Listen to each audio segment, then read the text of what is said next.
In this war, a tank duel is no longer decided by who fires first, because the real winner is the side that sees first, tracks first, and forces the other side to move like a target on rails. Near Pokrovsk, a Ukrainian Leopard 2 finishes a fast urban sweep.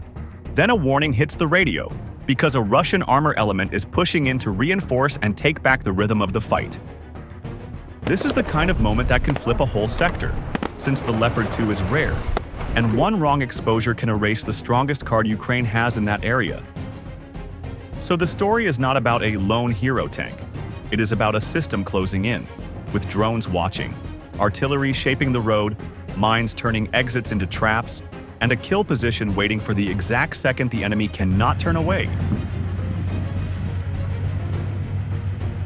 Stay with Military Force, hit like, and subscribe for clear, grounded battlefield analysis you can trust. Now watch how one urgent alert near Pokrovsk turns into a chain reaction that changes what reinforcement even means on a drone-tracked front.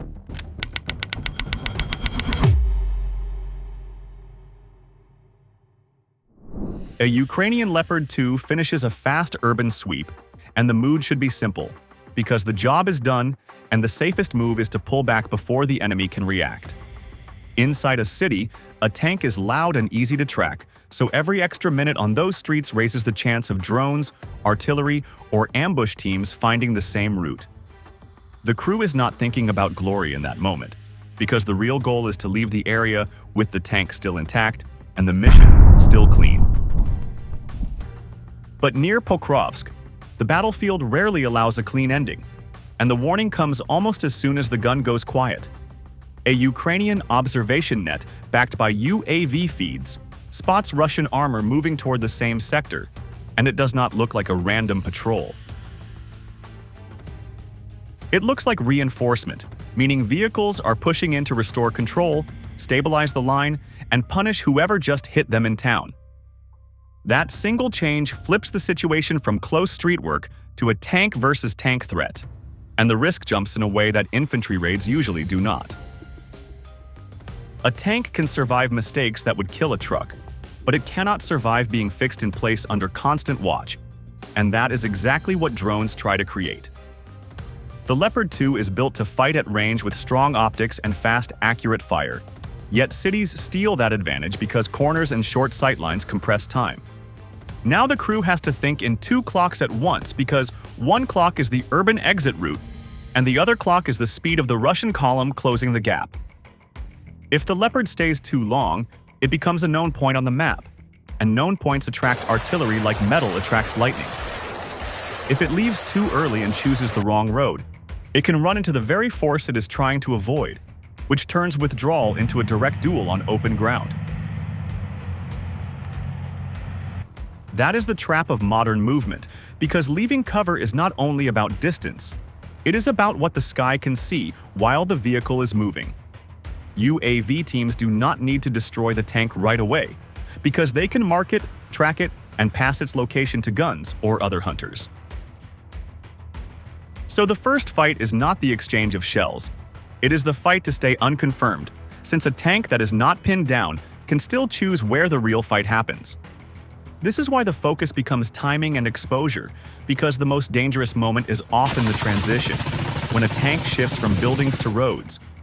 On roads, speed looks like safety, but speed also creates predictability, since a heavy vehicle has limited choices and cannot vanish into thin cover. A Leopard 2 also carries political weight, because every Western tank is a symbol, and losing one in a bad trade gives Moscow an easy story to sell at home and abroad. Ukraine knows that, and Russia knows that too. So reinforcement pushes are not only tactical moves, they are also information battles fought with steel and cameras. That is why the Ukrainian side treats the Leopard as a scarce asset, not a disposable tool, since replacing it is not like replacing a truck or an old Soviet hull. Even a perfect tank can be wasted by one careless route, one pause in the wrong place, or one moment of overconfidence on an exposed stretch. So the decision space narrows fast, because the crew must avoid being seen too soon, avoid being forced into a straight road fight, and still keep pressure on an enemy that is moving in. In practical terms, This means the Leopard cannot behave like a lone hunter, because it has to operate inside a larger plan built around observation, fires, and terrain. The moment Russian armor is confirmed on approach, the Leopard's role shifts from clear a building line to stay alive long enough to matter, and those are not the same tasks. This is the point where the battle stops being about what the tank can do and becomes about what the whole system can set up around it, because only a system can control the tempo of reinforcement. Ukrainian commanders treat a Leopard 2 like a limited national resource, so the first line of defense is not the tank itself, but artillery and mines used to shape the fight before it starts. That choice sounds cautious, yet it is also cold logic, because a modern Western tank is hard to replace, while a fire mission and a mine belt can be reset, moved, and repeated across nights. In sectors like Pokrovsk, the problem is not only Russian armor, it is the speed at which a reinforcement push can restore momentum, so the goal is to break the rhythm early and force the column to move on Ukraine's terms. This is why the plan begins with indirect tools, because they can reach a moving formation without exposing the Leopard to a sudden drone queue or a lucky long shot. Artillery does not need perfect destruction to be useful, because even a near miss can change a driver's choices, and a small change in choices can ruin the spacing the whole formation depends on. A tank column works best when vehicles keep clean distance, keep shared direction, and keep a common pace, since coordination is what lets them push through danger without piling up. When shells start landing nearby, that coordination fractures because drivers slow down, commanders hesitate, and vehicles begin to hug cover that may not be safe. Some crews will edge left to avoid a crater, others will drift right to avoid suspected mines, and that split is enough to create gaps, overlaps, and blind spots. Those gaps matter because a column that loses shape also loses its ability to support itself, and support is the real protection in armor warfare. A lead vehicle cannot see every threat, and a trailing vehicle cannot fire through a friendly hull. So once the line compresses, every second becomes more dangerous than the last. The Ukrainian idea is simple. Make the Russian formation solve problems while moving, because a unit that is busy solving problems is not advancing with confidence. Mines are the second half of that same logic, because they turn road choices into life choices, and they punish the moment a crew tries to improvise under stress. A mine belt does not have to be wide to be effective, since it only needs to cover the likely exits, the edges of roads, and the places a driver will steer when startled by incoming fire. This is where small error becomes big outcome, because a tank may survive one shell burst nearby, but it may not survive a track blown off at the wrong angle. Once a vehicle loses mobility, it stops being a weapon and becomes a barrier, and barriers create traffic jams even in combat. A damaged tank forces the rest to slow, detour, or bunch up. And bunching up is the one thing a drone-watched battlefield punishes without mercy. It also creates a decision trap for commanders, because they must choose between pushing past a disabled hull, risking mines, or stopping long enough to recover, which invites more strikes.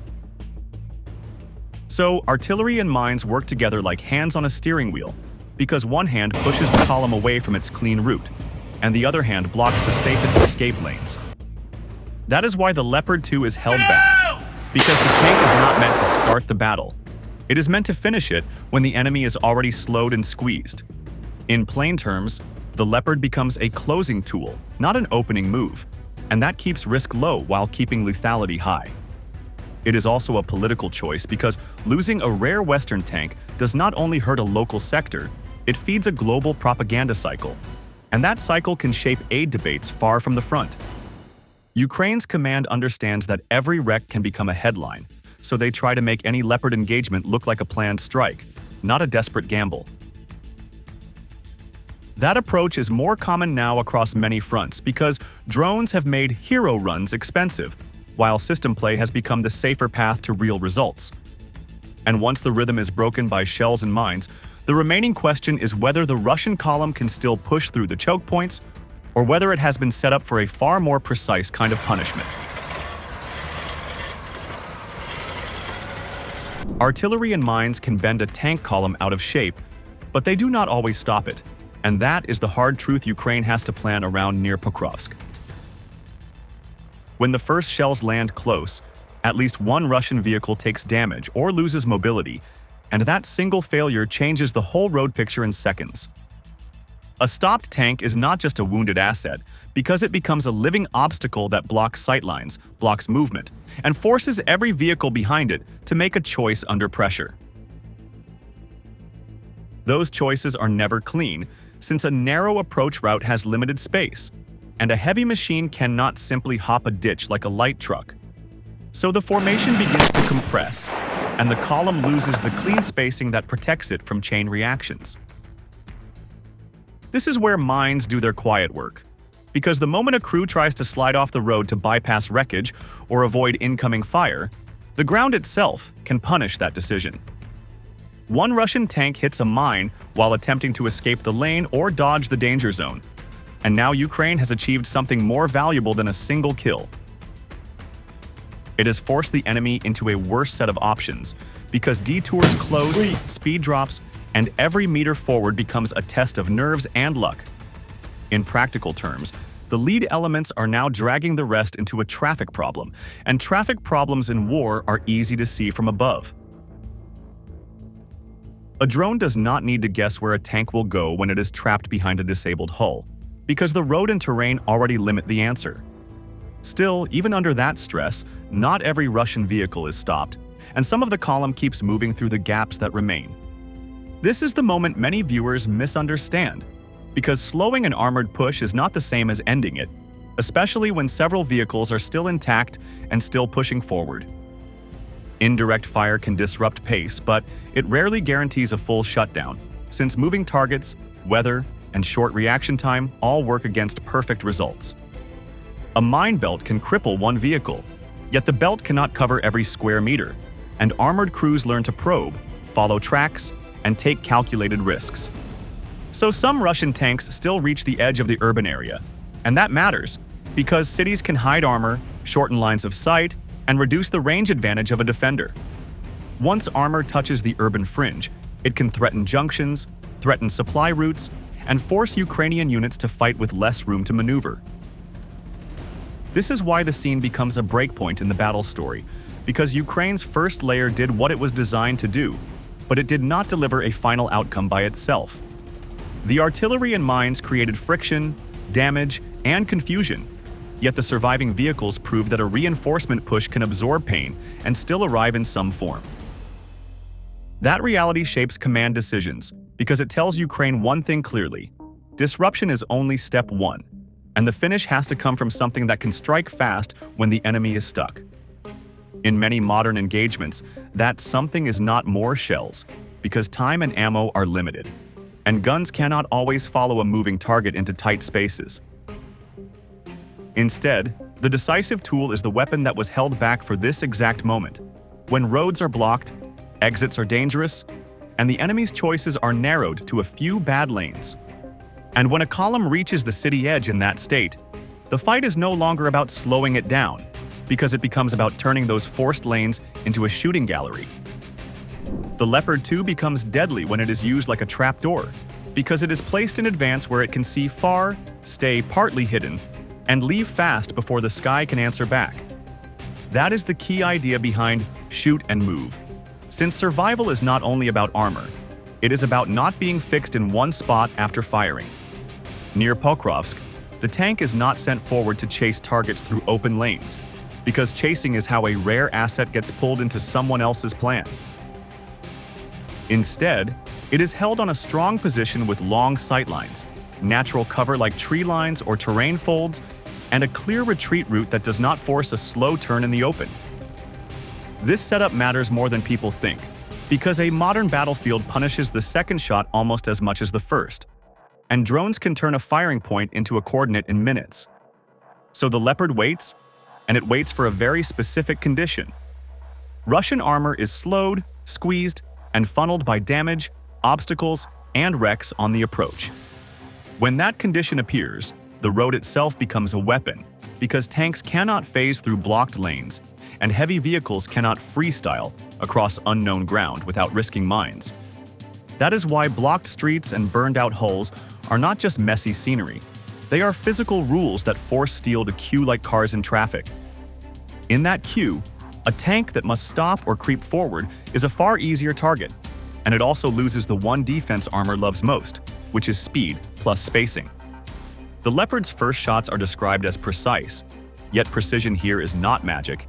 It is math, optics, and a stable firing problem created by the enemy's lack of room.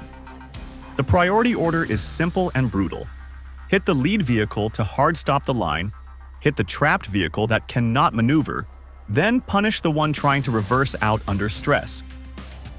Each hit does more than remove a single target, because it changes the shape of the whole formation, and it forces the crews behind to question what they are seeing and what they should do. A column that was moving with purpose becomes a line of separate crews making separate choices, and separate choices are how coordination collapses. Some drivers freeze because they cannot identify the shooter. Others push too close because they fear being caught in the open, and both reactions make the lane even tighter. This is the kind of moment where a tank does not need to fight 6 opponents at once, because it only needs to fight the road conditions that keep those opponents from fighting together. Wrecks and obstacles create a choke point, and a choke point turns a many versus one situation into a series of one-on-one problems, which is the best trade a single tank can get. It also changes how Russian crews can return fire because their turrets may not have clean angles, and they may not want to expose side armor while trying to wiggle past blocked metal. Meanwhile, the Leopard crew can stay disciplined because they are shooting from a prepared spot, with time to settle the gun and with a plan for when to leave. This is why the decisive factor is not bravery, since bravery is cheap on camera but expensive in real vehicles. The decisive factor is turning the street grid and the physical clutter into a chessboard, where the enemy is forced to move like a piece that only has one legal square. When the fight is shaped that way, the Leopard does not look like a roaming hunter. It looks like the final tool in a larger system that has already removed most of the enemy's freedom. And once a formation loses freedom, the last question is whether any surviving vehicle can slip away and hide, or whether the same sky that set the trap can also finish the chase. A single surviving Russian tank tries to escape the kill zone, but on a drone-watched front, getting away often means only moving out of sight, not out of danger. After the first series of hits and roadblocks, one vehicle pulls back and slips behind a tree line, and for a few seconds it can feel like the target has vanished. Trees can break a direct line of fire, and they can confuse a human eye, yet they do not erase a heat signature or stop a patient observer from holding the last known point. This is where the UAV becomes the real anchor of the fight, because it stays overhead, keeps the track, and turns a hidden hull into a marked location. The tank on the ground does not need to hunt blind, since the drone can confirm movement, refine the position, and feed the Leopard a clean direction without forcing it to creep closer. That matters, because closing distance in this environment is risky, and every extra meter forward can expose the Leopard to mines, ambush teams, or counterfire. So the Leopard stays in a controlled posture, lines up the shot, and uses the space it was built for, which is long-range engagement with steady aim. The reported distance, around 1.5 kilometers, is not just a number, because it signals that the final blow is delivered from a place of safety, not from a desperate chase. A hit at that range ends the tank versus tank phase, and it also sends a message about modern combat. Concealment is no longer a guarantee, it is only a delay. The key detail is the division of labor, because the eyes belong to the sky, while the fist only needs seconds on the ground to close the file. When those roles are combined, the battlefield stops being a contest of who is braver and becomes a contest of who can connect sensors to firepower faster. That is the logic that will carry into the next scene, where lighter vehicles try to exploit speed and learn that drones punish pauses even harder than armor does. Near Pokrovsk, the headline is not "One tank beats many," because the real story is how modern war turns movement into a test you can fail in seconds. On one side, Russian troops try to solve a problem with speed and mass. Yet when armor runs into mines and indirect fire, even a strong push can get forced into bad lanes. On another axis, infantry is pushed into cheap civilian cars in daylight, and that choice buys a short burst of surprise. But it also creates a perfect target once a UAV locks on. So the lesson is not about hero machines because the deciding factor is the kill chain, where drones keep eyes on the route, artillery and mines shape the road, and a Leopard 2 only fires when the enemy has no clean exit left. That system is now a bigger weapon than any single platform, and it is reshaping how reinforcements, retreats, and even safe routes work across the front. Stay with Military Force, hit like, and subscribe for clear, grounded battlefield analysis you can trust.